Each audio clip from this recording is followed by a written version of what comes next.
غلطیاں ہو جاتی ہیں چاہے جتنی بھی کوشش کر لیں، تو اس وجہ سے کہا جاتا ہے تھوڑا بہت صدقہ نکالتے رہیں، اگرچہ آپ کو لگ رہا ہو کہ آپ بالکل ٹھیک ٹھاک کر رہے ہیں اس کے باوجود بھی، کیونکہ کئی بار ایسا ہوتا ہے کہ آپ کو پتہ ہی نہیں چلتا، کئی غلطیاں ہو جاتی ہیں۔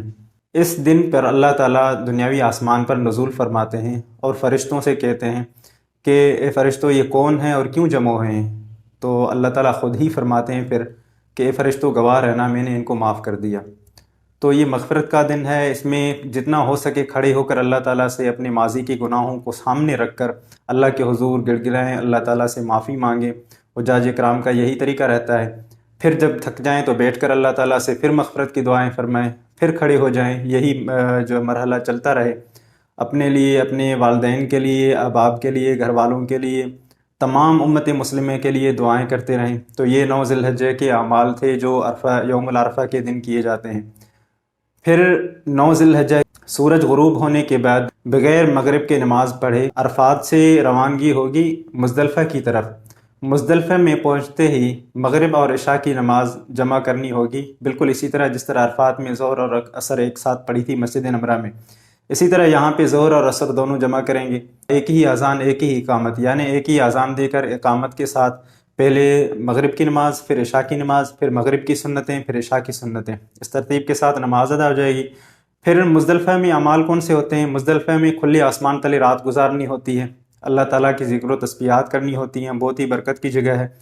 نبی علیہ الصلوۃ والسلام نے اللہ تعالیٰ سے عرفات کے میدان میں کچھ دعائیں مانگی تھی، تو اللہ تعالیٰ نے تمام دعائیں قبول فرمائی تھی سوائے ایک دعا کے۔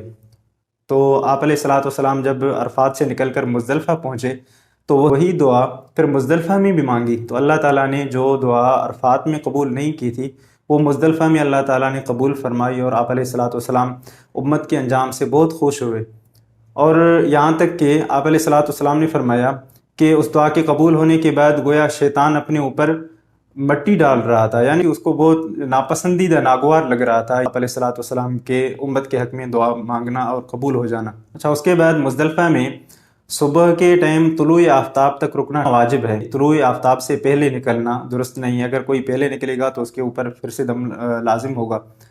تو جیسے ہی طلوع آفتاب ہو جائے پھر یہی حجاج مزدلفہ سے منا واپس ہوتے ہیں۔ تو مزدلفہ سے واپسی کے وقت حجاج اکرام 70 کنکریاں بھی چنتے ہیں، 10ویں 11ویں اور 12ویں تاریخ کو شیطان کو کنکریاں مارنی ہوتی ہے، وہی کنکریاں مزدلفہ سے وہ چنتے ہیں۔ اس کے بعد 10ویں ذی الحجہ کے احکام شروع ہو جاتے ہیں۔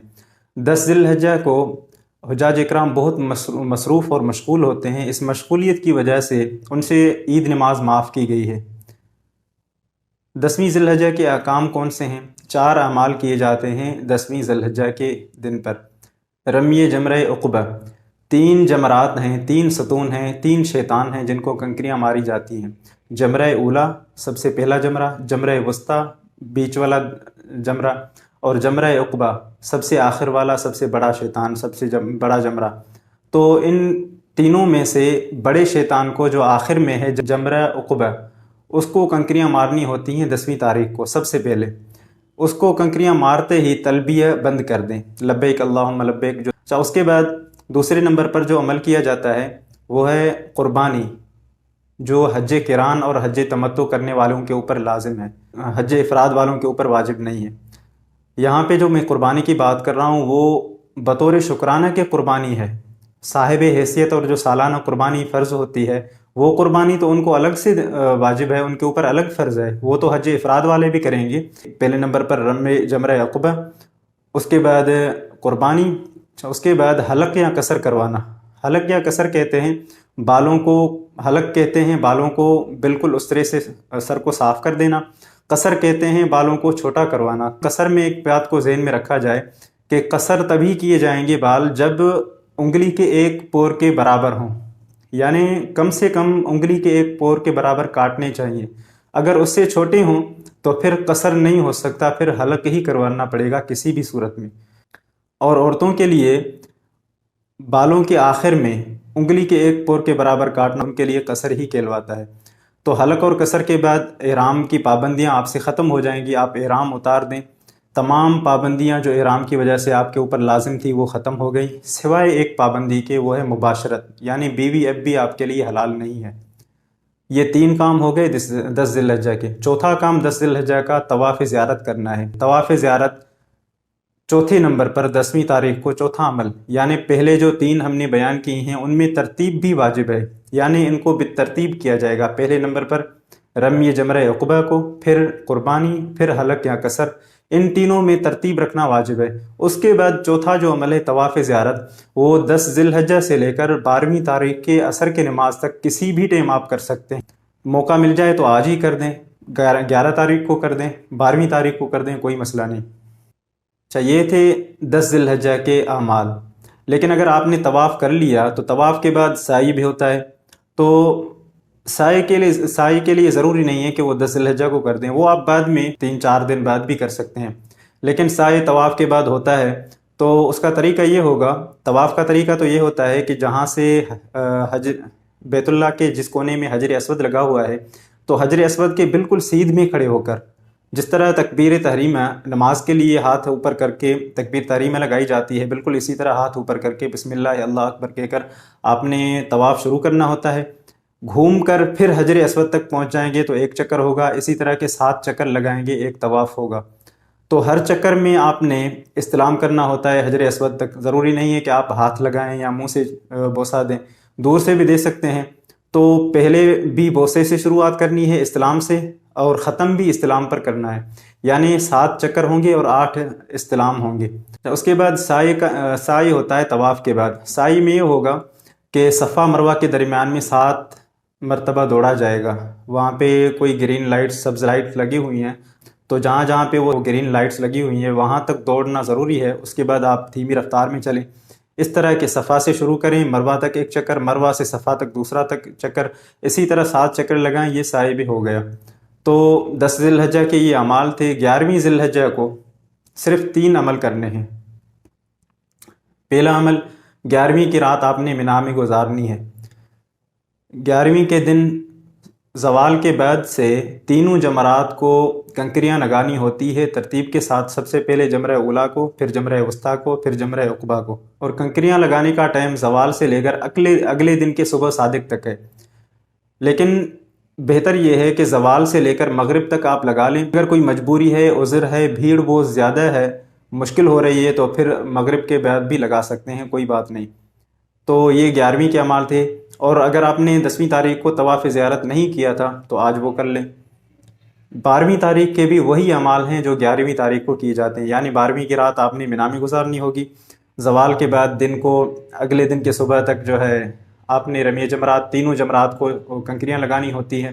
اس کے بعد اگر طواف زیارت آپ نے 10 یا 11 کو نہیں کیا تو 12ویں تاریخ کو کر دیں، لیکن آج آخری تاریخ ہے، عصر تک آپ نے ضروری کرنا ہے۔ 13ویں کی رات منا میں گزارنا ضروری نہیں۔ اگر 12ویں کے شام تک آپ نے تینوں جمرات کو کنکریاں مار لی، طواف زیارت بھی کر لیا، تو آپ مکہ رخصت ہو سکتے ہیں، منا کو چھوڑ سکتے ہیں۔ اگر آپ 12ویں تاریخ کو منا سے نہیں نکل سکے، 13ویں بھی آپ کو منا کے اندر ہو گئی، تو پھر 13ویں کا رمی بھی آپ کے اوپر واجب ہوگا، یعنی آپ کو اختیار تھا 12ویں تاریخ کو اعمال پورے کر کے آپ چلے جائیں۔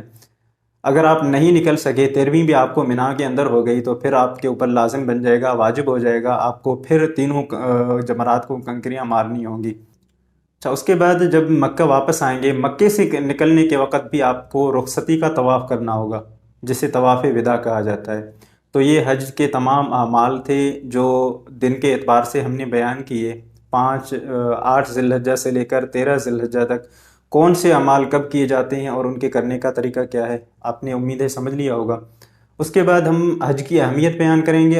حج کی اہمیت کے حوالے سے ایک بات سمجھ لیں، قرآن مجید میں حج کا حکم کیا گیا ہے، وَلِلَّهِ عَلَى النَّاسِ حِجُّ الْبَيْتِ مَنِ اسْتَطَاعَ إِلَيْهِ سَبِيلًا، اور احادیث مبارکہ میں کئی مرتبہ اللہ کے رسول نے حج کا حکم فرمایا ہے، اور تاکید میں یہاں تک فرمایا کہ اگر کوئی استطاعت کے باوجود، طاقت کے باوجود بھی حج نہیں کرتا تو وہ مسلمان ہو کر نہیں مرے گا، مطلب کہ وہ چاہے یہودی ہو کر مرے، نصارہ ہو کر مرے، یعنی اس کا مرنا بھی اسلام میں گوارا نہیں کیا گیا۔ نمبر 2 پہ مسلم شریف کی حدیث مبارک ہے، آپ علیہ الصلوۃ والسلام کا فرمان مبارک ہے، فرمایا کہ حج مبرور کی جزا جنت کے سوا کچھ بھی نہیں ہے، مطلب جس کا حج قبول ہو گیا اس کو تو جنت ملنی ہی ملنی ہے، اس کے علاوہ اس کا کوئی بدلہ ہی نہیں بن سکتا۔ تیسرے نمبر پر حضرت عائشہ رضی اللہ تعالیٰ عنہ فرماتی ہیں کہ آپ علیہ الصلوۃ والسلام نے فرمایا کہ مقبول حج سب سے افضل جہاد ہے، یعنی افضل جہاد میں حج کو بھی شامل کیا گیا ہے۔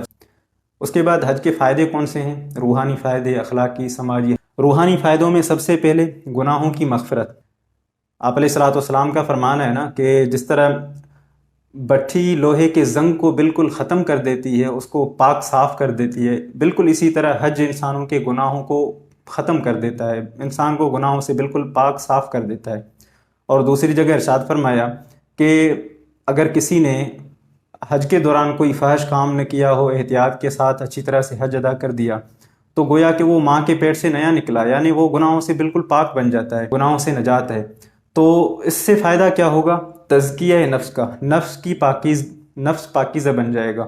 اور اس کے بعد تیسرے نمبر پر فائدہ ہوتا ہے روحانی اعتبار سے احساس ابدیت کا حقیقی احساس، بندگی کا حقیقی احساس ہمیں حج میں نظر آتا ہے۔ مختلف طرح کی پابندیاں، مختلف طرح کے کام، الگ الگ قسم کے رویے، وہاں پہ الگ الگ قسم کی عبادات ہوتی ہیں۔ عملی صورت دیکھنی ہو ابدیت کی تو وہ آپ کو حج میں نظر آئے گی۔ اخلاقی فائدے کون سے ہیں؟ سب سے پہلے ضبط نفس کے اوپر کنٹرول آ جاتا ہے بندے کو، یعنی نفس جو چاہتا ہے وہ اس نفس کی خلاف ہر چیز ہوتی ہے حج کے اعمال میں، حج کے احکام میں۔ اس کے بعد نظم و ضبط کی ترتیب۔ دیکھیں لاکھوں لوگوں کا مجمع ہوتا ہے، لیکن کوئی کسی سے جھگڑا کرنے کو تیار نہیں کہ بھائی اگر میں نے جھگڑا ہی کرنا ہے تو پھر حج کیوں کرنا؟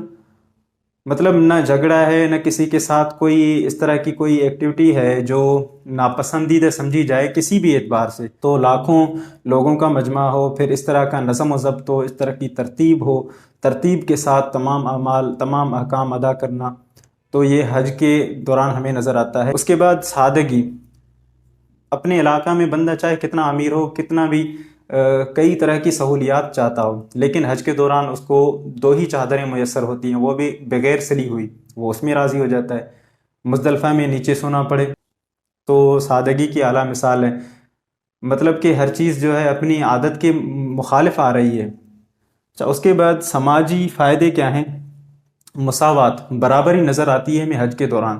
تمام امت کو دیکھا جائے، تمام حاجیوں کو دیکھا جائے، کوئی نہیں بتا سکتا یہاں پہ امیر کون ہے، غریب کون سے ہیں، اور یہاں پہ کس کو فوقیت ہے۔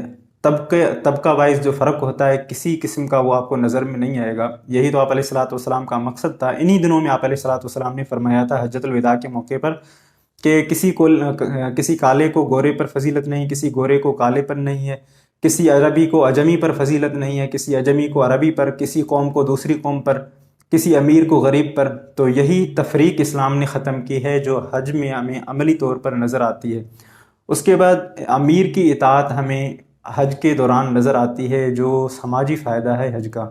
تو یہ تمام حج کے متعلقات اور حج کے طریقہ، حج کے 5 دن کیسے گزارے جاتے ہیں، حج کی اہمیت اور حج کا فائدہ تمام تر اس ویڈیو میں بیان کیا گیا۔ امید ہے آپ کو یہ چیزیں سمجھ میں آ گئی ہوں گی۔ تو اب ملیں گے انشاءاللہ اگلے ویڈیو میں، تب تک کے لیے اپنا بہت سا خیال رکھیے گا۔ اس ویڈیو کو خود بھی لائک کریں، چینل کو سبسکرائب کریں، لوگوں کے ساتھ شیئر کریں۔ اسلامی معلومات ہے فرداً آپ کو یہ ملتی رہے گی۔ شکریہ۔